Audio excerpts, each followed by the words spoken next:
60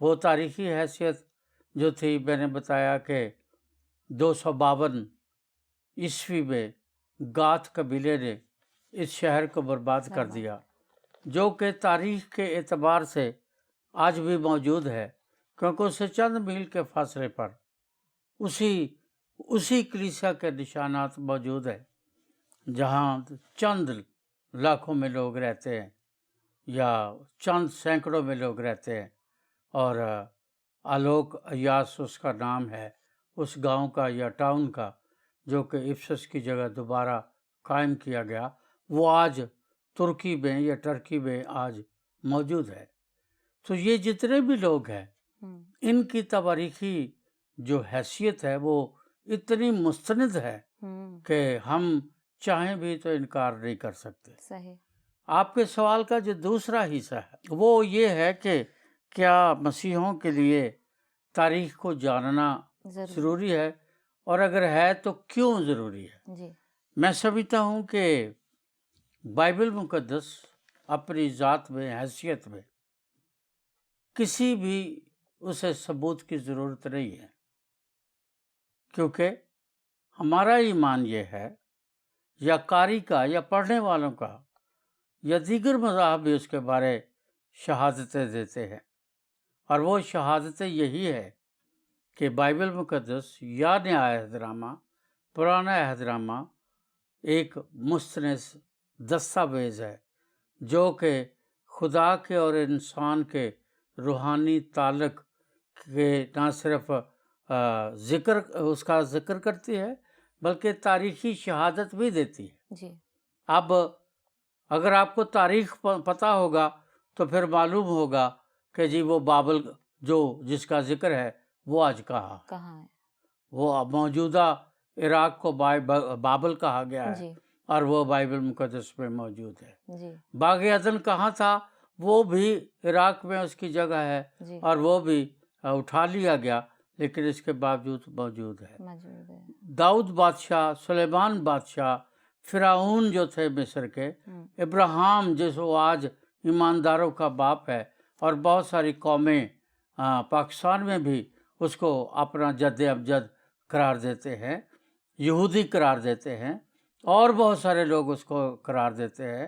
روحانی اعتبار سے ہم اس کے بارے میں پڑھتے ہیں، وہ ساری تواریخی شہادتیں، وہ تواریخی جگہیں، وہ مقامات آج موجود ہے۔ اس لیے جب ہم بائبل کا مطالعہ کرتے ہیں تو ان تاریخی شہادتوں سے ہم اپنے علم میں اور ایمان میں ایک مضبوطی کو پیدا کرتے ہیں کہ ہمارا مطالعہ جو ہے وہ ہمیں بڑی مضبوطی کے ساتھ ایمان تک لے جاتا ہے۔ لوط کی بیوی کا نمک کا ستون آج بھی موجود ہے، ہیکل آج بھی موجود ہے، بے شک وہ اڑا دی گئی، جلا دی گئی، ختم کر دی 70 عیسوی میں ٹائٹس نے، پر وہ جگہ آج بھی موجود ہے۔ اس کی ساری تاریخ جو تھی وہ آج بھی موجود ہے، اور ہمارے پاس ہر چیز کی، گلگتہ کی پہاڑی وہاں پر ہے، ناصرت کا شہر وہاں پر ہے، دریائے یردن وہاں پر ہے، وہ ساری شہادتیں، وہ شہر آج جوں کہ توں کسی نہ کسی حالت میں موجود ہے۔ اور یہ سب تواریخی شہادتیں ہیں جن کے لوگ، ہمارے بہت سارے مسیحی بہت سارے ملکوں سے آتے ہیں زائرین کی صورت میں، اور وہاں وہ جا کر ان مقامات کی زیارت کرتے ہیں۔ اس لیے میں سمجھتا ہوں کہ بائبل کے طالب علم ہونے کے ناطے بائبل کو سمجھنے کے لیے، بائبل کی سچائی اور اس کی حقانیت کو سمجھنے کے لیے بے حد ضروری ہے کہ ہم دیگر کتابوں کا یا علوم کا مطالعہ کریں۔ میرے ایک استاد تھے، وہ مجھے اکثر کہتے تھے کہ بائبل مقدس جو ہے وہ ایک وقتہ ایک ایسی کتاب ہے جسے ہم الہامی اور یکتا روزگار کہتے ہیں، لیکن دیگر علوم جو ہیں وہ بائبل مقدس کی باندیاں ہیں۔ اس لیے اگر آپ بائبل کو پورے طور پر سیکھنا چاہتے ہیں تو پھر ان باندیوں سے مدد لے سکتے ہیں۔ اس لیے میں سمجھتا ہوں کہ مسیحی ایمانداروں کے لیے جو پڑھ سکتے ہیں ان کے لیے ضروری ہے کہ وہ بائبل کے ساتھ ان تواریخی کتب کا، ان حوالہ جات کا، ان مقامات کا بھی مطالعہ کرے تاکہ ایمان میں استحکام اور مضبوطی پیدا ہو۔ تھینک یو پادری صاحب، بڑی خوبصورتی کے ساتھ آپ نے اس سوال کا جواب دیا۔ یقیناً ناظرین، جس طرح پادری صاحب نے بتایا کہ یہ تاریخ کی باتیں جو ہیں ہمارے لیے ایمان کی مضبوطی کا باعث بنتی ہیں، اور میں سمجھتی ہوں کہ ہمیں بائبل مقدس کی تاریخ اور سارے حوالہ جات اور تمام باتوں کی تاریخ کا پتہ ہونا چاہیے۔ جب ہوسیہ نبی کی کتاب میں لکھا ہے نا کہ میرے لوگ عدم معرفت کی وجہ سے ہلاکت کا شکار ہوئے جاتے ہیں، اگر علم نہیں ہوگا تو لوگ جو ہے ہلاکت کی طرف جاتے ہیں، لیکن جب علم ہمارے اندر ہوگا تو یہ ہماری ایمان کی مضبوطی کا اور ترقی کا باعث بنتا ہے۔ پادری صاحب، اگلا سوال آپ سے پوچھنا چاہوں گی۔ ہم بائبل مقدس میں اسی باب کا جب مطالعہ کرتے ہیں تو لکھا گیا ہے کہ جس کے کان ہو وہ سنے کہ روح کلیسیا سے کیا فرماتا ہے۔ اسی کے متعلق پوچھوں گی کہ کیا ہمارے کان اس قابل ہیں کہ پاک روح کی آواز کو سن سکیں، اور کیا یہ ممکن ہے کہ سننے سے ہم اس قابل ہو جائیں کہ الہی ہدایات پر عمل پیرا ہو سکیں؟ اس کے بارے میں بتائیے گا۔ ہاں، آپ نے بہت اچھی بات کہی، بہت اچھی بات پوچھی، کیونکہ بہت سارے لوگ مدتوں سے اس ابہام کا شکار ہیں کہ خدا چونکہ بہت پاکیزہ، بلند و بالا ہے، جی، انسان گنہگار ہے اور وہ زمین پر ایک بشر کی حیثیت سے رہتا ہے، اس لیے خدا اور انسان کے درمیان کوئی رابطہ، کوئی تعلق ممکن نہیں ہے۔ یہ جو ایتھیسٹ لوگ ہیں، پیگن جو ہیں، جی، جو ملحد ہیں، جو کسی خدا کو نہیں مانتے، وہ خدا کے وجود کا جب انکار کرتے ہیں تو اسی طرح کے سوالات کرتے ہیں کہ یہ ممکن نہیں ہے۔ ممکن نہیں ہے۔ لیکن میں سمجھتا ہوں کہ اگر ہم بائبل مقدس کا مطالعہ کریں تو یہ ابہام تو چشم صدر میں ختم ہو جاتا ہے۔ پاک کلام میں لکھا ہے کہ خدا نے 5 دن تک جو تخلیق کی، اس کی وجہ تخلیق یا اس کا جو مٹیریل تھا وہ لکھا ہے کہ اس نے کہا ہو جا، اور وہ ہو گیا۔ 6 دن اس نے حیوانات کو پیدا کیا، اور حیوانات میں اس نے سب سے آخر میں انسان، آدم اور حوا کو پیدا کیا۔ جی، لیکن دونوں کو جو وجہ تخلیق ہے یا مٹیریل ہے، وہ دونوں کا فرق ہے۔ آدم کے بارے لکھا ہے کہ خدا نے ایک مٹی کا بت بنایا، اور اس بت میں، اس کے نتنوں میں زندگی کا دم پھونکا۔ پھر لکھا ہے کہ اس نے اس پر گہری نیند بھیجی، اور پھر اس کی ایک پسلی کو نکال لیا، اور اس پسلی سے وہ عورت بنا کر آدم کے سامنے لایا، جس کو آدم نے کہا کہ یہ ناری ہے، کیونکہ نر میں سے نکالی گئی ہے۔ جی، اب اگر آپ غور کریں تو آدم کو خدا نے جب بنایا یا شیپ اپ کیا یا اسے شکل و صورت دی تو وہاں ایک فرق بتایا گیا ہے، اور وہ فرق یہ ہے کہ خداوند خدا نے اس کے بعد پورا بنا لینے کے بعد، اس کا بت بنا لینے کے بعد، خدا نے لکھا ہے اس کے نتنوں میں زندگی کا دم پھونکا۔ سوال یہ ہے کہ کیا اس میں پہلے زندگی نہیں تھی؟ اگر زندگی تھی تو پھر دم کی ضرورت کیا ہے؟ جی، اور اگر زندگی کا دم بعد میں ڈالا گیا تو اس کا مطلب یہ ہے کہ وہ پہلے جیتی جان نہیں تھا۔ اب یہ ہے کیا؟ بیسیکلی یہ ہے کیا؟ بائبل مقدس ہمیں یہ بتاتی ہے کہ جسم کو، بدن کو باسار کہا جاتا ہے عبرانی زبان میں۔ اس کے بعد جو جان ہے اس کو سوخی کہا جاتا ہے صحیح، یونانی زبان میں، اور سوخی جو ہے اسی سے سائیکالوجی ہے، اور سوکھی سے مراد یہ ہے کہ جب خدا نے اس کو شیپ اپ کر لیا، بت بنا لیا، تو اسے مکمل انسان بنایا، پر اس میں جان نہیں تھی۔ ٹھیک، اس کی سائیکالوجی موجود تھی، اس کی رگیں، شریانیں، بریدیں، جوڑ، پٹھے، ہر چیز موجود تھے، وہ خدا نے بنا لیے تھے، لیکن ان میں زندگی نہیں تھی۔ ٹھیک۔ زندگی کے لیے پھر اس نے دم پھونکا، اور دم کے لیے عبرانی یونانی میں جو الفاظ آئے ہیں انہی کا ترجمہ جو ہے، جس کا دم کیا گیا ہے، اسی کا ترجمہ روح القدس ہے، ٹھیک۔ اور اس کو نیوما کہا جاتا ہے، پی اس میں سائلنٹ ہے۔ سائلنٹ ہے۔ تو وہ جب روح القدس اس کی نتھروں میں ڈالا تو لکھا ہے وہ جو کچھ اس کے اندر تھا وہ ایکٹیویٹ ہو گیا، شریانیں، وریدیں، خون، گوشت، نظر، کان، برین، سائیکالوجی، نفسیات، سب ایکٹیویٹ ہو گئی۔ کس وجہ سے؟ دم کی وجہ سے۔ اور دم کیا ہے؟ خدا کا روح ہے، ٹھیک۔ خدا کا دم، خدا کا سانس ہے، خدا کا دم وہ الہام ہے جو خدا انسان کو عطا کرتا ہے۔ چونکہ وہ دم انسان کے اندر موجود ہے، اس لیے اس کی بہت ساری وجوہات یا نتائج ہے، لیکن ایک اس کا نتیجہ یہ ہے کہ اگر وہ دم ہے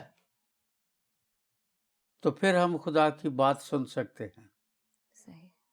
اگر وہ دم نہیں ہے تو پھر ہم بات نہیں سن سکتے، کیونکہ خدا جب جس سے چاہے جس زبان میں چاہے بات کر سکتا ہے، لیکن انسان سے اسی زبان میں بات کرے گا جس زبان کو انسان سمجھتا ہے، اور اس نے اس کے ساتھ بات کی۔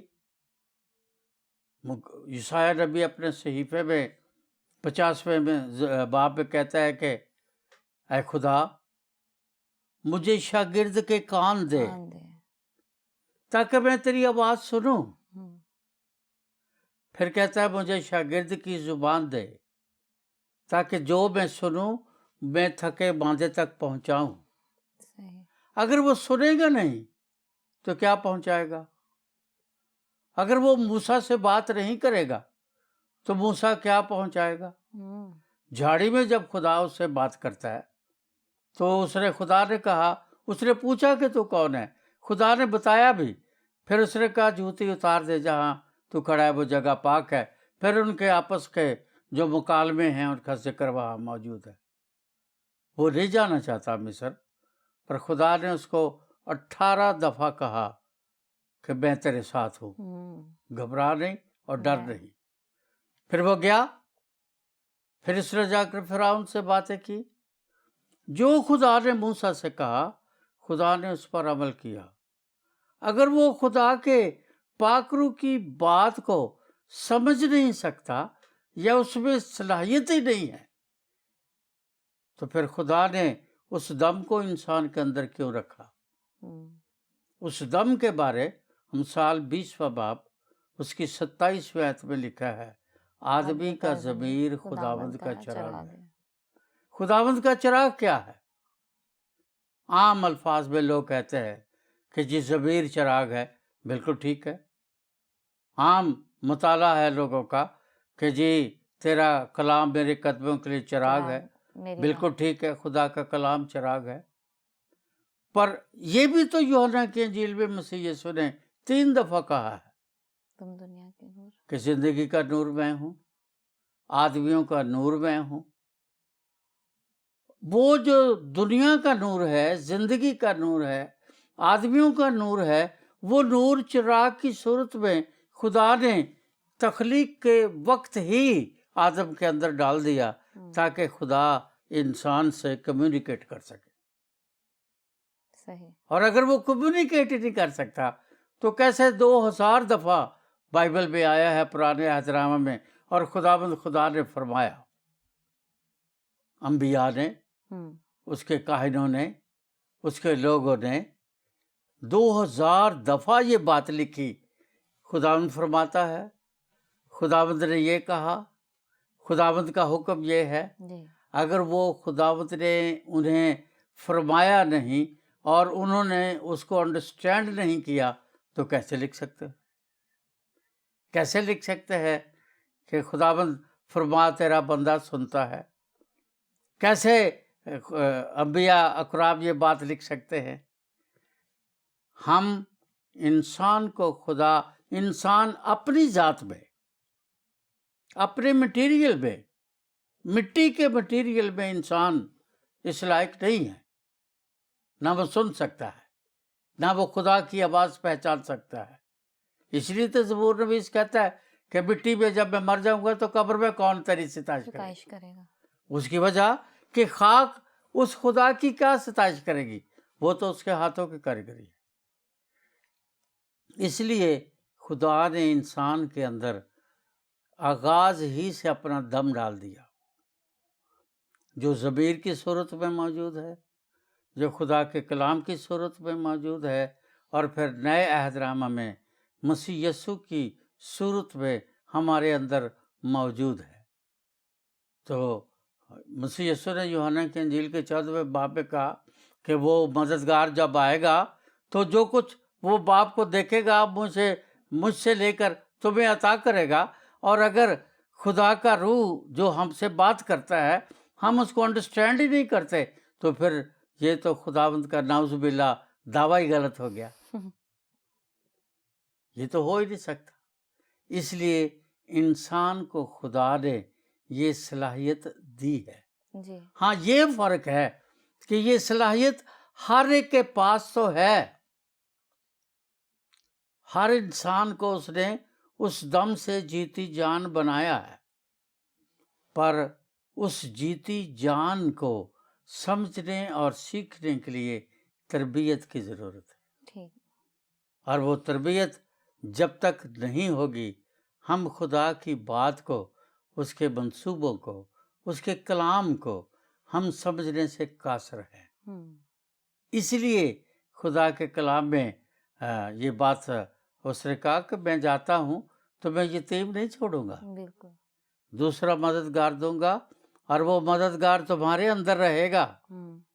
ہم فون کرتے ہیں ایک دوسرے کو، اگر بیٹری صحیح ہے، فون میں کریڈٹ ہے، ڈیجٹ صحیح ملائے ہیں تو پھر تو بات ہوگی. اور اگر ایک بھی ڈیجٹ ادھر ادھر ہو جائے گا بات نہیں. تو پھر رانگ نمبر ہو جائے گا، جی. پھر بات نہیں ہو سکتی. تو خدا اس بھید کو جانتا تھا. جی. خدا نے اپنے دم کو رکھا تاکہ میں اور آپ انسان جو ہیں دنیا کے، اگر وہ اس دم کی صلاحیت کو رکھتے ہیں تو پھر خدا سے بات ہو سکتی. بے شک بے شک. تھینک یو پادری صاحب، بڑی خوبصورتی کے ساتھ آپ نے اس سوال کا بھی جواب دیا. یقیناً ناظرین آپ نے بڑی برکت پائی ہوگی. اور جس طرح آپ بتا رہے تھے کہ وہ فون میں ڈیجٹ وغیرہ صحیح ملائیں، تو اسی طرح روحانی اعتبار سے جب ہمارا چال چلن اور ہمارا کردار کلام کے مطابق ہوگا تو یقیناً خداوند بولتا ہے. اور جب آپ بات کر رہے تھے تو مجھے عموس نبی کی کتاب کا حوالہ یاد آ رہا تھا کہ یقیناً خدا تب تک نہیں بولتا جب تک اپنے مکاشفات، اپنے بید اپنے خدمت گزاروں پر ظاہر نہ کر دے. بے شک وہ بولتا ہے، جس طرح اس نے نبیوں سے بات کی آج بھی اپنے لوگوں سے بات کرتا ہے. تب بات کرتا ہے جب ہمارے اندر اس کا روح ہو، روح القدس ہو، ہمارے اندر اس کی پاکیزگی ہو، تو وہ آج بھی بولتا ہے. اگلا سوال آپ سے پوچھنا چاہوں گی. اسی باب افسس کی کلیسیا کا جب ہم مطالعہ کرتے ہیں تو آخری اس کی آیت ہے کہ جو غالب آئے گا اسے اس زندگی کے درخت میں سے جو خدا کے فردوس میں ہے پھل کھانے کو دوں گا. تو اس کے متعلق میں آپ سے سوال پوچھنا چاہتی ہوں کہ یسوع المسیح نے کہا کہ راحت اور زندگی میں ہوں، اور اب یہاں کہا جا رہا ہے کہ ہمیشہ کی زندگی کے لیے کسی زندگی کے درخت سے پھل کھانا ضروری ہے، اور وہاں تک رسائی صرف یسوع المسیح ہی ممکن بنا سکتے ہیں. یہ مشکل تعلیم ہے. آج کے دور میں ہم اسے کیسے بیان کریں، اس کے متعلق بتائیے گا. ہاں، بہت خوب آپ نے یہ بات پوچھی زندگی کے درخت کے تعلق سے، جبکہ وہ افسس کی کلیسیا کے لوگوں کو یہ خدا کا فرشتہ یا خادم یا مسیح یسوع یہ کہہ رہا ہے کہ خدا کے فردوس میں سے، زندگی کے درخت میں سے پھل کھانے کو دوں گا. میرے خیال میں اگر ہم بائبل کا مطالعہ کرتے ہیں تو پھر یہ کوئی مشکل سوال نہیں ہے. خداوند کے پاک کلام میں واضح طور پر لکھا ہے کہ خدا نے آدم اور حوا کو بنایا اور باغ عدن میں رکھا، اور باغ عدن میں ان کو